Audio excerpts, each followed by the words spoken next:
CM రేవంతాల sir ప్రతి నెల సర్కారు దవాఖాన్ల సౌలతుల కోసం పైకం విడుదల చేస్తూనే ఉన్నాడట.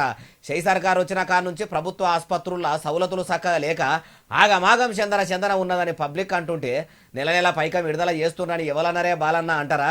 అన్న మనిషిని కూడా తీసుకొచ్చిన ఇనుండ్రి. ఎవరో కాదు, కేసీఆర్ సార్ గౌరాల బిడ్డే కవిత మేడము. అంటే మనం ఉన్నప్పుడు నిధులు వారినే వరదలు లెక్క, ఇప్పుడు ఈ గవర్నమెంట్ లో తిట్లు వాడుతూనే తప్పితే ఇంకొకటి అయితే ఏం జరుగుతలేదు. యథా రాజా తదా ప్రజ అన్నట్టు ముఖ్యమంత్రి మంత్రులు అదే పనిలో తిట్ల దండకం చదువుతుంది తప్ప ఇంకోటి లేదు. ఇన్నరా ఏమంటుందో ఇంకా మస్తుగానే అన్నది మొత్తం ముచ్చటి నుండి. ఆయన ఒక మాట అంటుండు మన ముఖ్యమంత్రి, కేసీఆర్ మొక్కను వీకేశాడట. మొక్క కూడా మొలవనియాడట కేసీఆర్ ఏమన్నా మొక్కనా అని. ఆయన ఒక వేగు చుక్క. ఆయన ఈయన చూసి చూడగలుగుతాడా? అసలు ఆలోచన చేయగలుగుతాడా? ఈయనకు అర్థమవుతాడా? అంతం చిక్కుతాడా?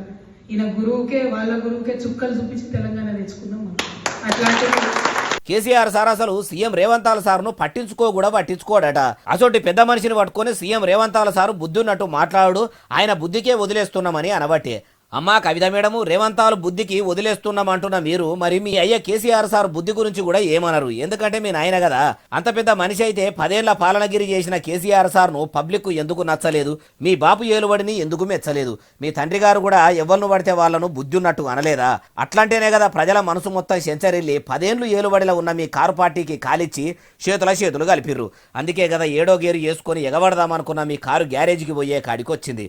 మీ అన్న కేటీఆర్ సార్ ఏమో తెలంగాణ భవన్ను జనతా గ్యారేజ్ అని అట్లా కవర్ చేయబట్టి మీ బుద్ధి ఉన్నట్టు మీరు కూడా అంటుంటే మీ బుద్ధికే వదిలేస్తున్నామని వాళ్ళు కూడా అనుకుంటారేమో. అట్లా కూడా ఆలోచన చేస్తుండ్రా మేడం అంటుర్రు ఈ ముచ్చటిన్నోళ్ళు.